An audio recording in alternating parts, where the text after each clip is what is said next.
So welcome to Mojo Nation's Play Creators Festival. This is Desert Island Picks, in which I invite a toy industry figure to Maroons. I say like you don't know who it is. It's Rich Mazel. It's Rich Mazel. You can see him already. I'm going to ask Rich. I thought it was Desert Island, by the way, so I was totally confused.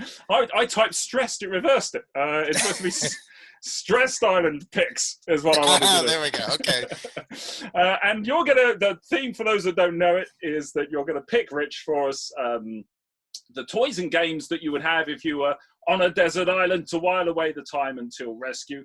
So if I'd stuck to what we were supposed to do, I'd now say my guest, and I'm delighted that it is Rich Mazel, Senior Director of Global Product Acquisition, long job title at Hasbro. Rich, thank you so much for doing this. It sounds very nice when you say it. Thank you for having me. This is great. Good to see you, Deej.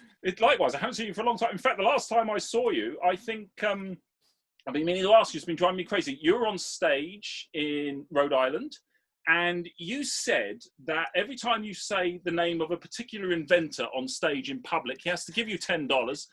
For the life of me, I don't recall the name of that person. It's $20, and it's Matt Nuccio, because he has the belief that there is no bad publicity. So he said, if you ever say my name again on stage, I said, I'm sorry, I was picking on you. He said, if you say my name, I'll give you $20. So I got everybody in the crowd to say Matt Nuccio, Matt Nuccio, Matt Nuccio, Matt Nuccio. See, it just keeps coming in, yeah. And you're right, it was Matt Nuccio. You're absolutely right. Yes. And I wanted 10%. I remember exactly how the exchange went now. If I got you to say Matt Nuccio, Matt Nuccio, Matt Nuccio, then I would get 10% of that. So let's wrap it up there. Wealthier. Yes, thanks to Matt Nuccio. Ka-ching, and cut there. Yes. Beautiful. Good. Thank you genuinely then for doing it. Good to see you.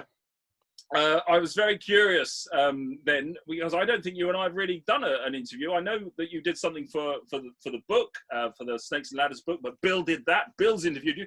I don't think I've ever actually asked you. How did you get into the industry? Yeah, you know, it's really kind of interesting because I have an MBA in finance, and I worked for Deloitte & Touche, a consulting company, and I worked with real estate investment trusts, believe it or not, and did a lot of acquisition and portfolio management. So the obvious transition is to go into the toy industry, right? No. So, but I was an inventor and a tinkerer, and I kept this book of inventions, and I started to see some of the inventions that I came up with actually hit the market. And as much as I liked working for Deloitte, it just, you know, my heart and soul wasn't sort of fulfilled. And I said, I got to do something with these inventions. So I started inventing things, and I didn't know what I was doing, and I would pitch anybody who would listen. People in airports, I would send in, you know, submissions to companies, get lots of letters back from attorneys saying they don't accept outside submissions. And through that process, I met David Fuhr, who invented the Vortex Football. And he kind of, he invited me into his office. There's toys all around. And I was like, whoa, this is amazing. And he started giving me some guidance about toys and toy costing and things like that. And after working with him, I was just inventing nights and weekends, doing my real job of real estate development in Los Angeles. And he gave me a call one day that Spin Master had grown massively because of Bakugan, and they needed somebody on the West Coast to work with inventors. And he said, you like inventors, you like invention, would you chat with these guys? And it took me half a second to say yes. And I guess the rest is history. I tell people, I got rid of my my suit and ties, except for my bow ties. I kept my bow ties, and started skateboarding down the hallway of Spin Master and racing RC cars around. And it's been an incredible ride. That was about 10 years ago. So, and that's the other thing, I suppose, because it is only 10 years ago, but it seems to me that you as a presence in the industry, you seem, and this is going to sound like a horribly barbed compliment, but you seem inveterate. You seem like you've been around a lot longer than 10 years, and I can't ever put my finger on why. Do you think it's because you naturally have toy? Is it that you have a child's heart, not liteally, in a pickle jar? Right, exactly. Yeah, but what is it that makes you such a good fit for toys and games? No, I think it was a good fit. And to be honest, when I met the people at Spin Master for the first time, it was literally like, so that period of time from in the consulting world when I said start working on my inventions to the time that I walked into Spin Master, or was about 10 years. And I did feel like it was this epic journey, and I felt like it was almost like a movie, like the doors open, the clouds sort of broke and the sun came down. I'm like, I found my tribe. Wow. And a lot of the inventors, we travel around the world together, and yeah, I don't know, just it was a fit from day one for sure. Yeah. Okay. Fantastic. Well, that's yeah, interesting. You've used a lot of sort of what I would describe. If anybody else had said them, I might sort of say they're sort of slightly new agey, buzzwordy thing. You're talking there about epic journeys and things, but that feels like what it is with you. There feels like almost a sort of dream fulfillment quality to it. It's a dream come true almost, is what I sense. Well, and yeah, not to skip forward, but one of the books that I've read many times. I have a short attention span, like a lot of people in the toy industry. I'm guessing you have a pretty short attention span as well, because you're so quick thinking. But the book, The Alchemist by Paulo Coelho, about following your destiny or whatever, meant a lot to me. It sort of hit home, and I was reading it all at the same time of this journey. Right. But most journeys, it turns out that the journey is the biggest part of it, and it doesn't always have a happy ending, and I was lucky to have this magical dream-like ending. So yeah, well, we have jumped forward, which I don't care at all about. I'm not really interested in the premise of this talk at all. I just get to talk to people. So, but yeah, that would have been, so if you were on a desert island and you were allowed the luxury item of a book, it would have been the Alchemist, I think you just said, which I've not read. The Alchemist, yeah, and it's a quick read. It's something you can read over the weekend. But yeah, just sort of spoke to me. And again, I don't think I've read any books twice that I can think of, except maybe grade school, because I went to a Catholic school, so we read the Bible over and over again.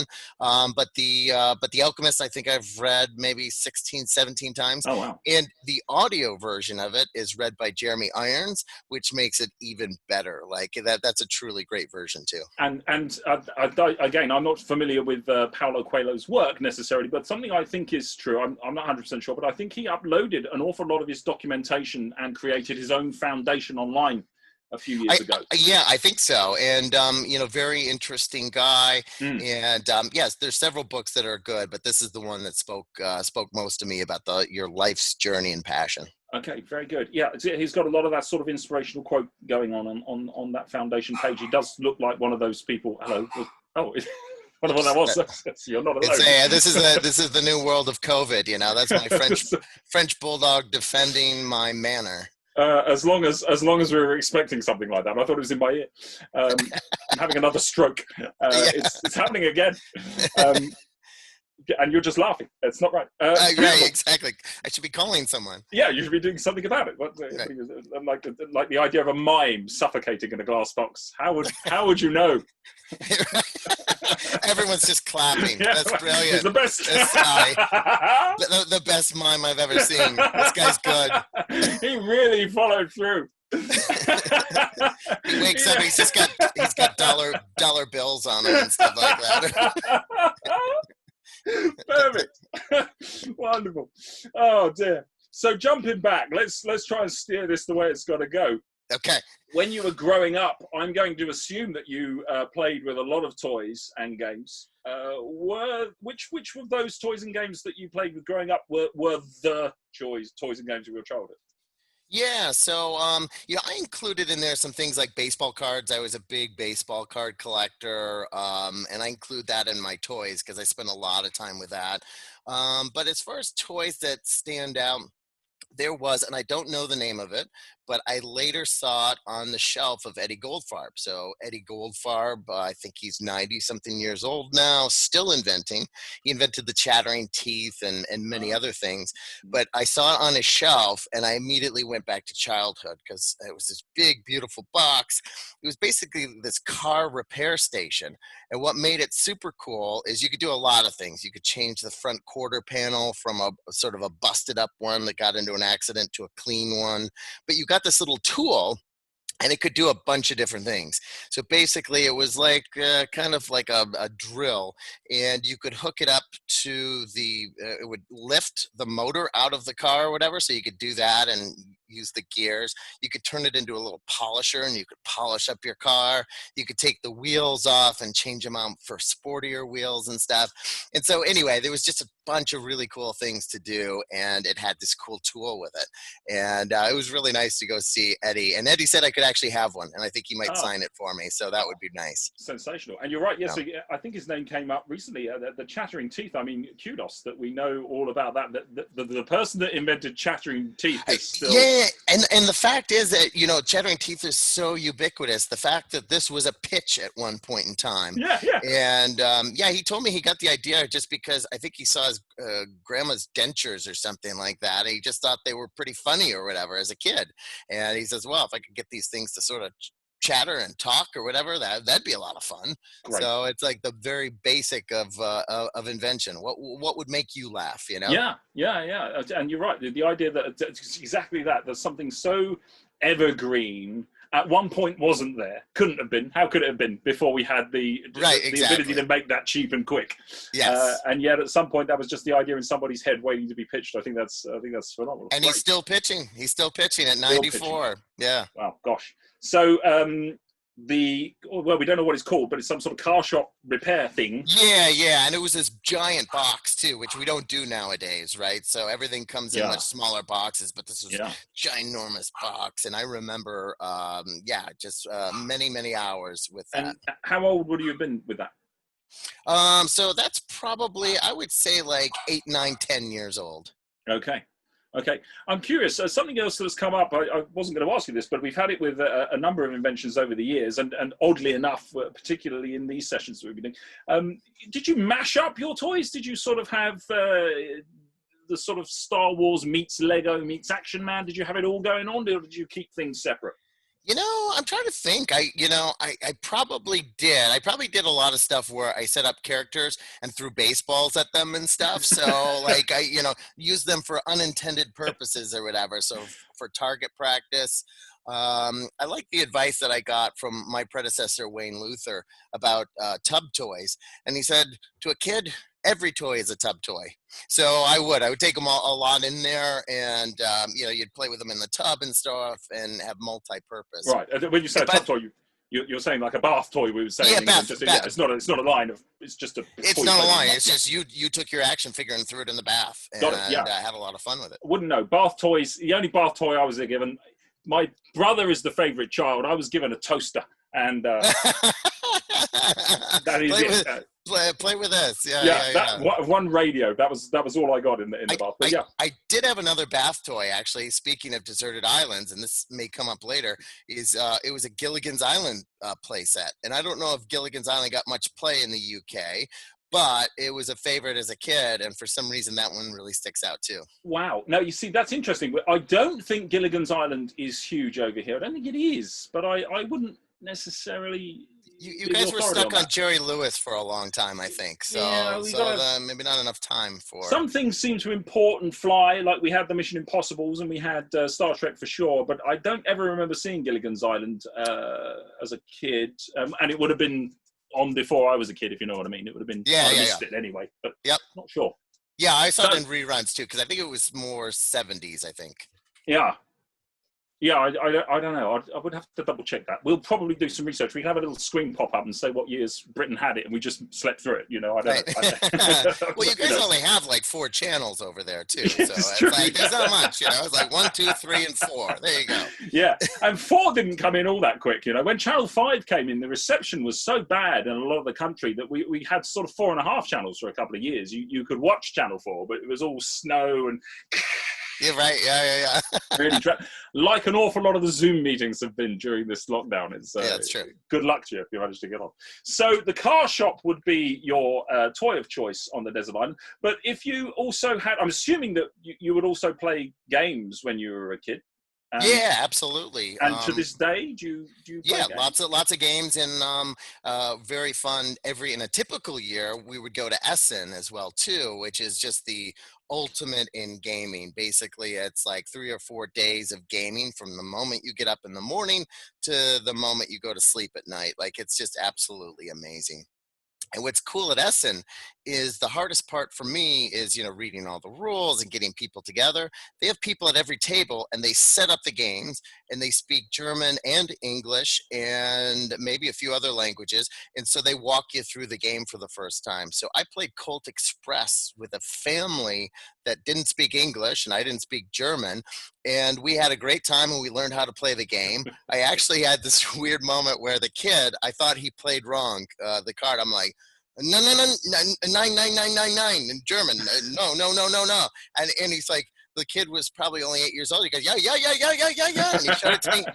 The kid was right too. So don't call out kids in Germany. And did that sting? I get the sense you're quite a competitive person. I'm a competitive person. Yeah, especially since I'm calling out an 8-year-old that's with his family that doesn't speak English or whatever. 9999. Yeah. Yeah, I just have to check that. I get that vibe. Who would be calling out an 8-year-old child? And I'm there for work too. This is like work. This is my work. This is my job, kid. A photo of that kid is what we need.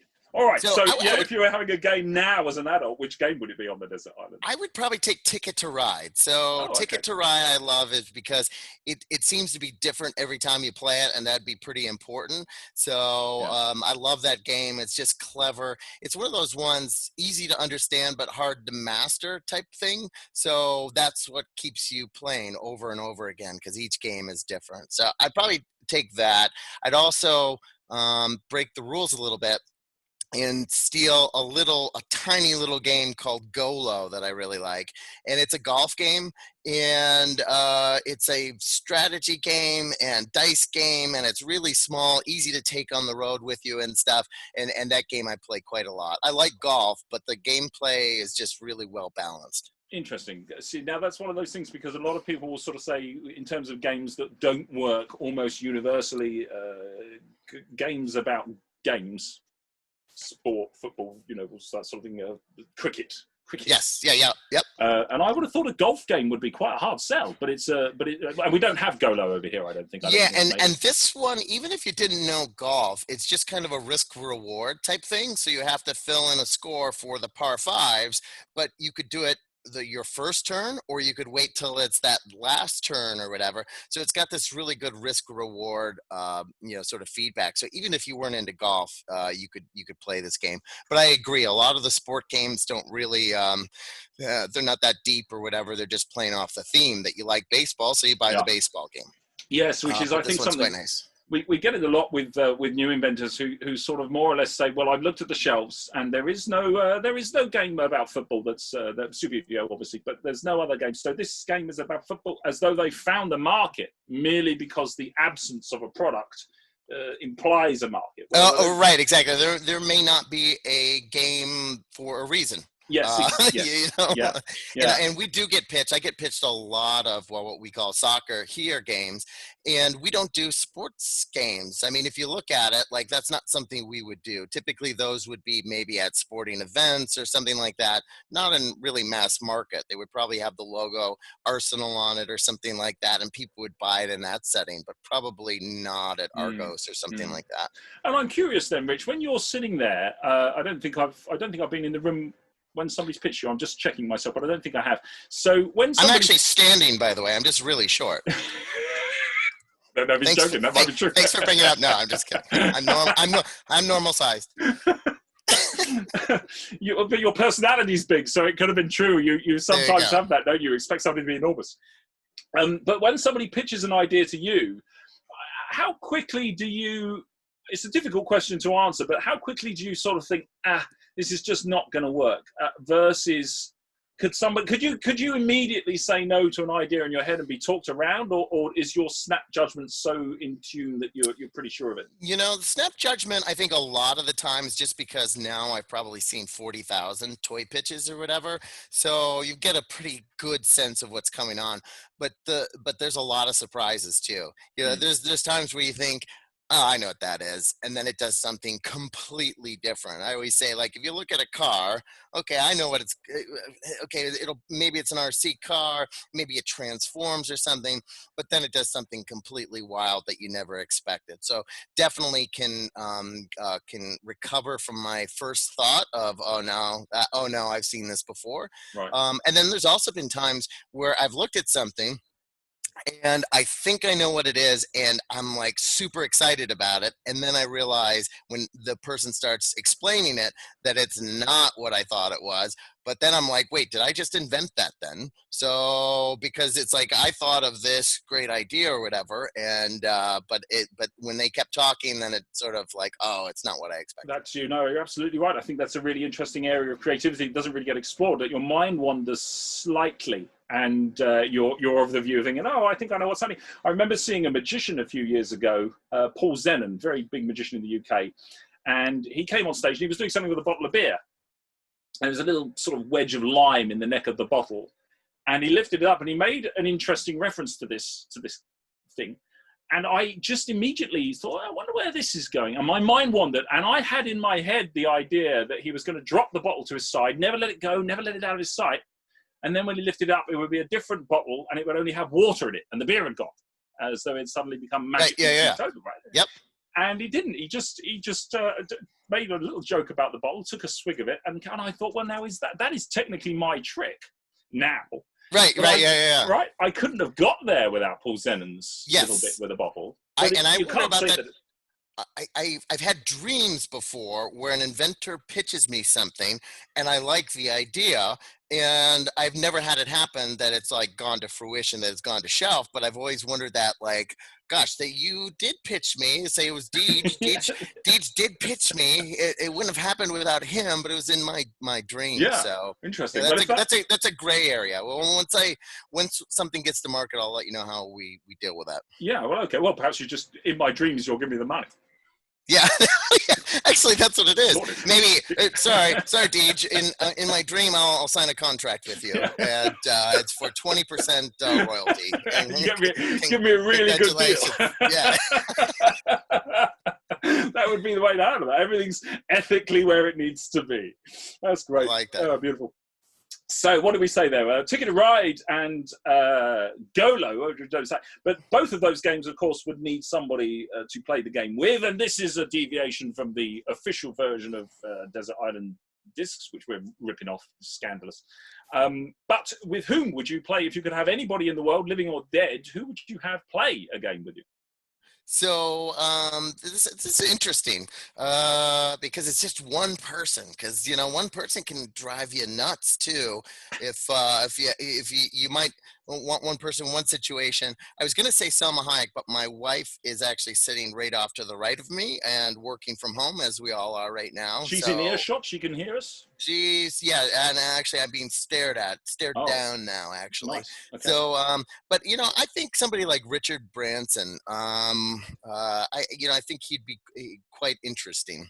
Just because I would need somebody to bounce ideas off of, someone who's creative or whatever. Otherwise, you'd go quite mad on an island. So I think Richard Branson. I was thinking about it. Maybe also Jon Favreau, just because I have a lot of script ideas, and he would be like contained on this island, and he'd be forced to listen to all my great script ideas. Although we might find him like hanging from a coconut tree one morning or whatever. Like he's had enough. He's had enough. He's a bit of a jack of all trades. He produces, he writes, I think he directs. He did the live action Jungle Book, I think, didn't he? That was his. Yeah, and it's wild too, because I was a fan of Swingers when it first came out, and so he started with like no budget. Actually, he played a role in the movie Rudy, which is my alma mater, Notre Dame, and that was one of his first films. the first one that he did himself that he wrote was Swingers, and now he's doing Iron Man and Marvel and all this big stuff. So yeah, he's really become successful. But he'd be forced to listen to my blathering ideas of scripts every morning. You never know. He might accept one of his dreams and make it for you. You just don't know, do you? Or what if he just thought it was the greatest thing in the world, but we're stuck on the island? So he's like, gosh, if I was back in Hollywood, would make this, no problem. I'm wondering, though, if you were stuck on a desert island and there was always that perpetual hope of rescue, I think that would be quite a good little bottleneck for creativity, because the idea of you've got these pent-up ideas that you can't immediately satisfy, or let me ask you that as a question. Is that the way it works with you? If you're sitting on something, you just can't get there. Does that become a better idea when you can eventually get there, or do you get bored with an idea and sort of go off it if you've been sitting on it for a while? No, I think sometimes you go off of it and then you revisit it because there's a breakthrough. Something clicks in your head. Here's the little twist. I also find that for me, traveling, doing new activities, like when I went surfing for the first time, see this surfboard. It's actually a recreation of the surfboard from the movie Point Break, one of my personal favorites. And the first time I went surfing, I came up with all these ideas about how to better improve the process. So I think by traveling, getting new experiences or whatever, you can find twists on your invention, because everybody solves a problem differently. And maybe you can sort of borrow something from another industry or another country or something like that to get some inspiration. I think that's fascinating. I love talking to people that see this sort of tightrope that you've got to walk, because if you're focusing exclusively on creativity in the industry that you're working, that is very dangerous. I think what you said, transplanting there, I think you can borrow so many ideas. Over here, something as common as muck, and everybody does it this way. This is the system. Over here in this industry, nobody's ever heard of this. And it's a tremendous eye-opening thing to borrow an idea from one industry and transplant it. But at the same time, if you're so focused on another industry, I know a couple of inventors who just don't play that many games. And they pitch games that, with the greatest will in the world and the kindest heart in the world, they're the kinds of things that I fear would look dated in the 1970s, because people haven't got away from that race to the end, roll and count. Right, yeah, path games and things like that, yeah. But what you said there about traveling, I mean, I know a lot of people find great inspiration in traveling, because you're always seeing what I would describe perhaps as fascinating solutions to mundane problems, because you see what the street looks like when you walk in America. And that's it. Is it just even the street lights or whatever are done different? Oh, wait, why are they sort of red, yellow, green in the US? And here they're red X's and green O's and stuff. The post office boxes are all different. So yeah, you see things with fresh eyes that you don't see in your own town. Yes, I think you're absolutely right. I do find that interesting. Pillar boxes is a wonderful example. I mean, I was thinking about this the other day. I think you guys have letterboxes per se, do you? In the front door, when you get your newspapers delivered, the kids just hurl the newspapers onto the front lawn, I think. Yeah, they used to, although that's kind of gone by the wayside. I actually, my brother was a paper boy, and he did it that way. A few times I had to stand in for an awful job. You've got to get up at 4:30 in the morning or whatever. But yeah, it's those little differences. I also think it's funny, too. Like, I joke about this sometimes, but it's almost sometimes true, is that somebody comes up with something for a toy. Like, imagine they came up with a matter transporter and just pitched it to me as a toy. You know, like how ridiculous would that be? They're like, see, you could take a G.I. Joe from here to over here or whatever. And you're just like, there's much better uses for this. Like, or time travel for your Furby or whatever, you know? It's just like, you've cracked it. You've cracked it. Yeah, it's bigger than that. It's bigger than that, isn't it? We'd probably the feedback we'd probably give is like, it's nice, but you know, it's got to be $19.99 though. Yeah, you got to get the cost down. It's gone through your fingers. No. Beautiful. So let me ask you this then, because obviously this is the thing. As somebody with a great, I'm going to call it, I don't want to call it a talent. I fear if I use the word talent with people, it makes it sound like it's somehow God-given, and it detracts from the fact that it may be a skill. So I very rarely use the word talent. So I'm going to say you've got a mindset, I think, for creativity. That's what I would say. And under those circumstances, you're welcome. Under those circumstances, what would you say then, so looking at your entire output, what would you say of an idea that you've worked on yourself? What idea would you say this one to a desert island? So I've been lucky enough to work on a fair amount of successful products that have been out there. I was part of Pie Face and Zoomer back when I was at Spin Master. But the one I'm probably most proud of is one that never made it to market, and it's a guy you know, because when I met you, I was with Kieran Larkin, who I discovered in at Billy's old event up at Whittleberry Hall, and he came up with a very realistic lightsaber. I probably can't describe it too much. It was shown off publicly at Star Wars Celebration, I think a year or so ago. Okay. But very realistic saber in that it was just the hilt, and we had this sort of spinning light blade above it that went about 4 feet, and it was just unbelievable. He actually built it in my garage primarily. Because I had the space and also wanted to keep him out of a big corporation. I wanted to keep him sort of, basically like, rather than having 20 people tell you what it should be or whatever, I wanted his vision to come out. So that one was great because it took 2 years. It was a lot of physics problems, searching on YouTube about laminar flow and all this kind of stuff, and doing something that people thought was impossible. I recall the guy, the head of the brand for Star Wars, one year at our inventor event. There was about 125 people. You've spoken at it before, and he threw out an impossible challenge. He goes, "Guys, I want a real lightsaber." And I always say 124 people laughed and one person didn't, and one person said, I've got an idea. Wonderful. And he built this thing, and it's absolutely wonderful. So I'm super proud of that. Oh, that sounds absolutely amazing. I love, but it didn't get to market. I can't go and buy this in a shopping center. You cannot. As I said, it was shown off at the Star Wars Celebration event. Also, because of the technology and what's happened with vaporizers and things like that, those have fallen a little bit out of favor and safety. So we probably will never see it in a. Well, I think you might see it, but just maybe as a exhibition or something like that would be kind of fun. I said shopping centre there, and what I should have said was shopping mall. A Darth shopping mall is what I could have said if I'd thought things through. But we did show it off at our inventor event, but probably not the one that you were there. So. I certainly no. I think I would have remembered seeing that. Yeah, exactly. Oh yeah, the real lightsaber, that thing. Yeah. I think I'm lighting a cigarette on it. Right, yeah, exactly. What was that? You know what else you could use that for? No, it sounds awesome. I'm also intrigued by the idea that he built this in your garage. It could be, in my mind, there was a sort of Oompa Loompa moment where you've got people chained up in your garage working for you. that was actually the rumor at Hasbro, is that, so he became one of my best friends.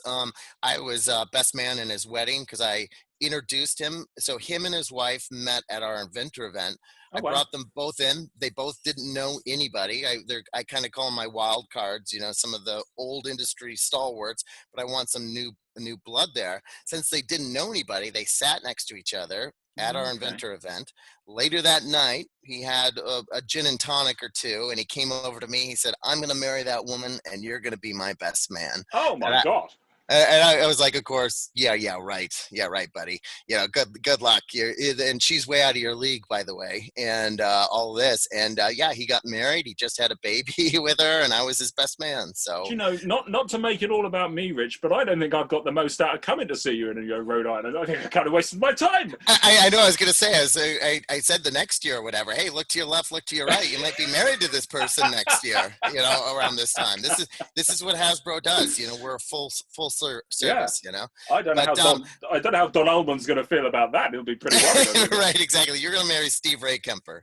There you go. But yeah, that was the rumor that he was holed up in my garage. But no, when we moved to the East Coast, the houses there are much larger, and we had rooms we didn't even need and stuff. And I was like, why don't you? And we were running into barriers with a big company and stuff. So I'm like, why don't you? I've got an extra bay in my garage. Extra bedroom, and he's become best friends with my family and all that kind of stuff. So that was a fun time. Wow, amazing. But he did have a proper bed and food and all that kind of stuff. Yeah. If he performed well. I'm just kidding. and the chain extended to get some exercise for an hour a day. There was more soup, please. No. I need another foot on the saber. Right, exactly. Yeah. Beautiful. So let's get back to what I'm supposed to be talking about. Okay, back on the desert island. Yes, by the back way, on the I have a desert tip island. about how to know how to spell desert when I was a kid. I remember my mom gave me this little tip about desert versus dessert. And her tip was the desert, you really only want to go to once. Dessert, you want 2 scoops. So that's how dessert has two S's. So in case you're ever struggling spelling, I mean, this was more for like a 6 or 7-year-old, but yeah, if you have that problem, this will help you. 2 scoops. I'll be honest, it doesn't come up that much with me. I don't know. I've never needed a system for that. Actually, spelling doesn't come up much. We got autocorrect and stuff like that. Like, I'm not sure why they even teach it anymore. Well, it has, but I wrote an email to somebody. This is a long time ago when I was working for a sports retailer. And I used to say it very sort of briskly to people sometimes. If I was getting a little bit fed up with an exchange that was going on too long, I would very often end the conversation by saying, such and such and such and such, no need to reply. I know you're busy. And I used to say it a little bit insincerely. I say it now, but I'm absolutely genuinely saying now. But I know you're busy. If I was getting frosty with the argument. And this particular argument had gone on in a sports retailer about a series of complaints that had come in over a very tight-fitting woman's top. And all of the sizing was wrong. And this was the thing, back and forth. And I ended up writing to this woman who had been dealing with it. Oh, I'm going to go red telling you the story, which is awful. I think I feel where this is going. I typed and I said, no need to trouble. Don't trouble to reply. I imagine you're busty. My feet wouldn't touch the floor these days. You wouldn't get the chance to defend yourself. Although autocorrect, does some numbers on you. Like it's, I love to watch the bad autocorrects that they have, like on Facebook and stuff. Those are so good. So I think you could get away with it. I just, this day and age, it's one of those things. I think when you're using a word that is a word, and an auto check just doesn't have the intelligence. That's true. It's spelled correctly. It's just not the right word. Not technically a mistake. It's worse than a mistake. Yeah. It's career redefining as well. That's right. Yes. And speaking of career redefining, nice segue. Yes. You've obviously. How many inventions did you say you've seen? Reckoned? I'm just guessing over the years. 30 to 40,000. I would say. Wow! What a gee. Unbelievable. So in that respect, you must have seen an awful lot of stuff that's been pitched to you. You would have seen an awful lot of stuff that's reached the market that's nothing to do with you. And in terms of looking around and seeing in the whole stratosphere of ideas that you've looked at, which one idea would you say, I've looked at that, it's nothing to do with me, but it's just wonderful. I would love to play with that. This is a no-brainer, especially for a desert island, is Elliot Rudell. I don't know if you know him, a legend in the industry. He invented this thing called, it's had different names. It was with Spin Masters, with Hasbro a period of time, called the Titan Rocket. And basically, it was a big 2-liter sort of kind of like a soda jug here, or I don't know what you'd call it there, pop, or like a Coke like a pop. cola bottle, yeah, exactly. And basically, and then it had a fuselage that blew up, and it was about 7 foot tall. Oh. And then you had a big bicycle pump, and it took off 150 feet, spraying water everywhere. And I have never shot this thing off where kids didn't come from miles around. They'll bring the rocket back to you. What is this thing or whatever? It's just an amazing toy. Oh, that does sound amazing. I don't think I've seen that over here. Surely somebody distributes that in the UK. It was, and it was last at Costco. I know Mattel put it out, but it's a seasonal thing. They'll sell it during spring and summer here in the U.S. But the old ones were going for like $250 on eBay and stuff. So I'll try to get one for you and send it to you, because it's a great fun. I should have prepped a list of other shit I need. That would have been right, exactly. Switched on. But that you'd probably say, because it's a seasonal thing, as you know, the British summer, it only lasts 15 minutes, so it probably does come out as a seasonal thing. It's come and go.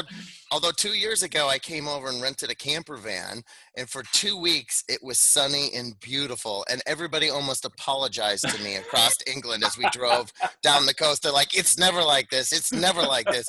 And I went down to Bournemouth. I'm like, oh, this is like Santa Monica. It's like California out here or whatever. Yeah, so I was there during a good time. We've just missed one. We've had, I don't know if you know, we've had an incredible heat wave, one of the hottest weeks on record in the UK all this week. And it's true that the UK is severely under air conditioned and under iced. I make fun of the ice. Like ice here, you go to the hotel and there's these huge machines or whatever, and you could fill a bathtub with the ice on each floor of a US hotel. In the UK, you ask for a piece of ice or whatever with, I'll take a ginger ale and some ice. And they look around, a little bit confused. Let me. I don't know if we can do that. I think I know of a spot where I could find one, and it comes back with one cube. You're right. For a country that's so obsessed with its weather, we seem shockingly underprepared for all weathers at all times. We weren't expecting the snow, so the trains don't run. We weren't expecting this heat, the trains don't run.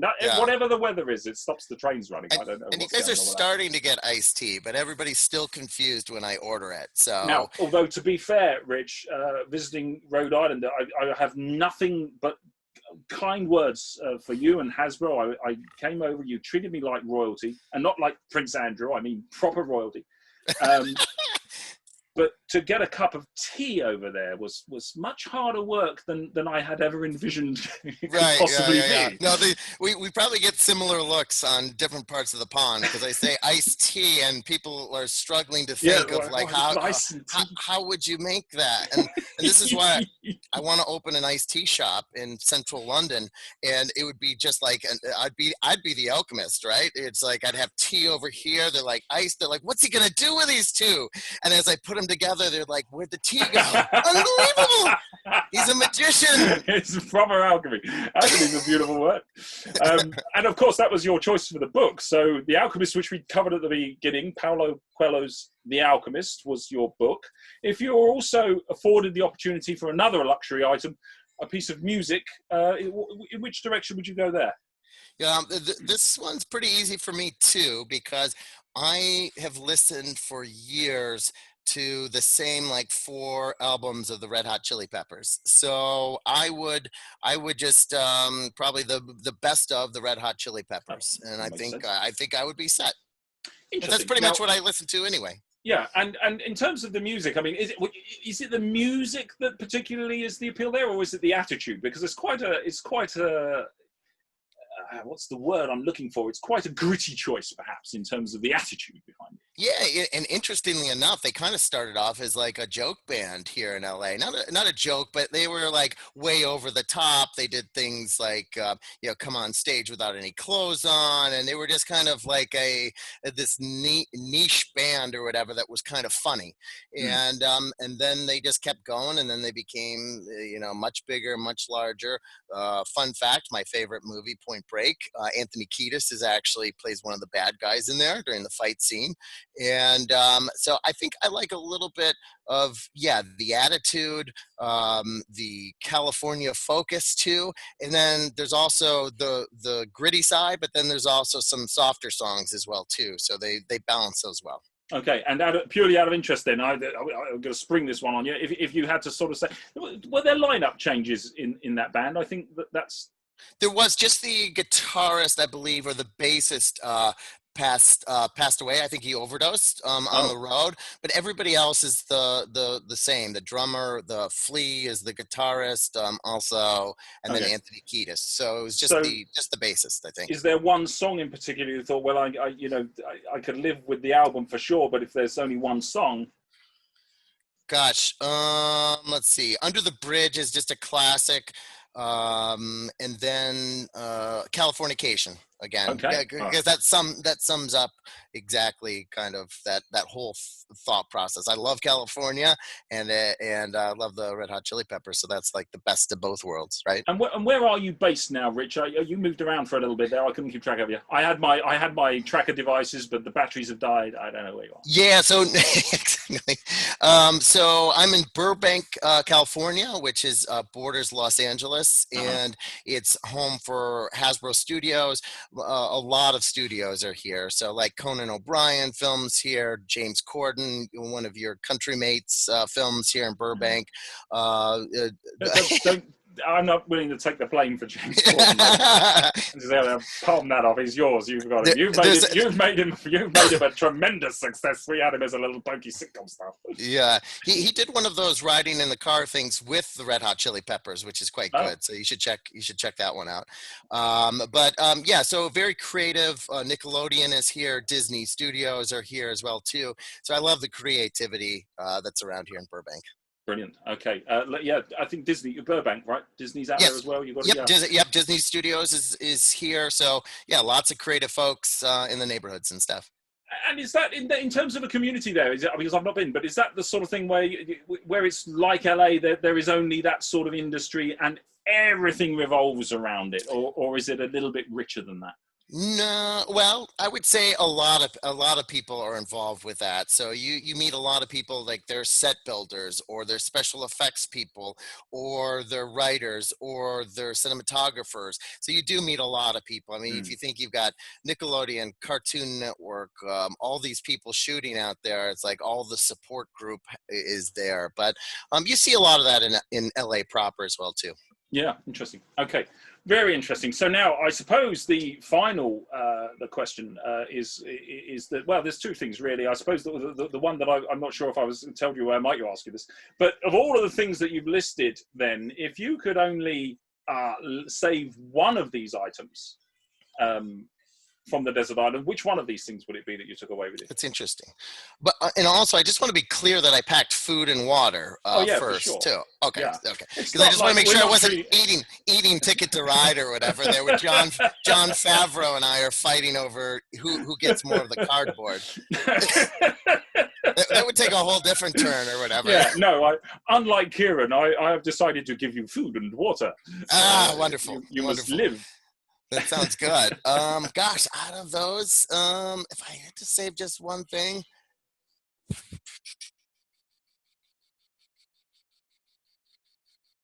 would say The Alchemist. I would say that book because, it's just meant a lot to me. It's meant a lot to my career or whatever. Yeah. And every time I read it again, I get a little bit more of a nugget or reminder to get back on track or whatever. So I'd say The Alchemist. Interesting. I'm gonna take a look at that because I can see from the way it's moved you that it's obviously one of those books that is actually quite profoundly important to you. It's not a sort of and I think for a lot of people, I mean I could see reading it and maybe not being moved by it, but again, if you like it too after you read it, do the Jeremy Irons one, because with audiobooks it totally depends on who's reading it. Like if it's just if the voice doesn't seem to be matching up with the story, I can't get into it. But Jeremy Irons is so good and so dramatic or whatever. He's perfect for that book. Yeah, no, you're so right as well. I think there are recordings of books where you think to yourself, I can see why Stephen Fry does the Harry Potter books. That makes absolute sense. But there are other choices where you think, this guy was clearly only got the job because somebody else wasn't available. Like if it was War and Peace and the person's like, "Hey, everybody, how's it going?" It's not going to work. No, a horrible disconnect in incongruity. Brilliant. Well, I'm going to wrap this up. You've been, as you always are, Rich, absolutely tremendous company. Final question then, and it doesn't have to be morbid, and God knows I hope it isn't. But if you thought you are going to get off the island, you just don't know you are. So if you were going to get off the island, but you didn't know you were, and you wanted an epitaph to be found, what would you write on a scrap of paper and shove in a bottle? That's a good question. It's a life-changing question. Given how profound you've been with Paulo Coelho, this is got to be good. No, I think but I think my send-off, I want to be a little bit more funny. I have this. This is just a side diatribe that if I was ever somehow put in jail and sentenced to death, and it's not out of the question. Not out of the question. I haven't, we have life's not over yet or whatever. And they were still using the electric chair. I would want my last meal to be raw popcorn kernels and a stick of butter. And because this is what I think is that the guy, okay, so I imagine it's like the movie like Green Mile or whatever, and he pulls the lever or whatever, and it comes out, and I imagine this grizzled veteran of a officer or whatever that's not moved by anything, just one tear comes out of his eye, and he says, you know what? That guy was all right. He was all right. So that's the way I'd want my send-off to be, is happy. But what these are the quality of ideas you're pitching to John on the island. I tell you, it'll be like a rash. Right. Oh, wait, Favreau's going to love this. Yeah. That's a work of art. That's beautiful. But my epitaph would probably be that, hey, folks, it's not like Gilligan's Island. Because, Gilligan's Island, although you didn't watch it that much or whatever, I mean, they were making, they always had the radio somehow working or whatever, clean clothes or whatever. But the reality is probably much grimmer and much darker. And it's just letting people know that Gilligan's Island lied to us this whole time. We're not making banana cream pies with Jon Favreau. It's like, literally, I'm thinking about killing him, and he's thinking about killing me. So that would probably be my epitaph. What a legacy for Gilligan's Island. Who knew that it was going to be such a dark final image in final analysis?